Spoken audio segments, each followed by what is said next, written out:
এই যে এই ভদ্র মহিলার কমেন্ট একবার দেখুন। আমি কমেন্টটা শো করছি, কোনোদিনও কোনো কমেন্ট আমি শো করি না, কিন্তু আজকে আমি এই কমেন্টটা শো করলাম কারণ সবাই দেখুক, সবাই বুঝুক যে একটা মেয়ে হয়েও একটা মানে সন্তানের প্রতি যে মানে একটা কমেন্ট একবার পড়ুন। মানে কোন মায়ের মনটা কাঁদবে না আপনারা বলুন, এরকম কমেন্ট যদি কেউ করে। তো আমি যে যারা এরকম মেন্টালিটি রাখে তাদের উদ্দেশ্যে আমি একটা কথা বলতে চাই, মানে কথাতেই আছে জানেন তো, যে করে পরের মন্দ তার মন্দ করে গোবিন্দ। তো আমার আমার সন্তান না আমার মায়ের আশীর্বাদ। তো আমার মা ঠিক করে রেখেছে আমার বাচ্চার কি হবে না হবে, তো থাকুন।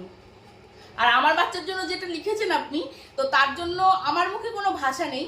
শুধু আমি এইটুকুই বলতে চাই, আমি কোনোদিনও কারোর কোনো ক্ষতি করিনি তো, বা খারাপটা কোনোদিনও চাইনি। তো ভগবান, এই যে আমার ভগবান, আমার রাধা গোবিন্দ, এই যে আমার মা না কখনো আমার খারাপটা করবে না, এইটুকু বিশ্বাস আমার ওদের উপরে আছে। আর এইটুকু ফুলের মতো শিশুকে এরকম একটা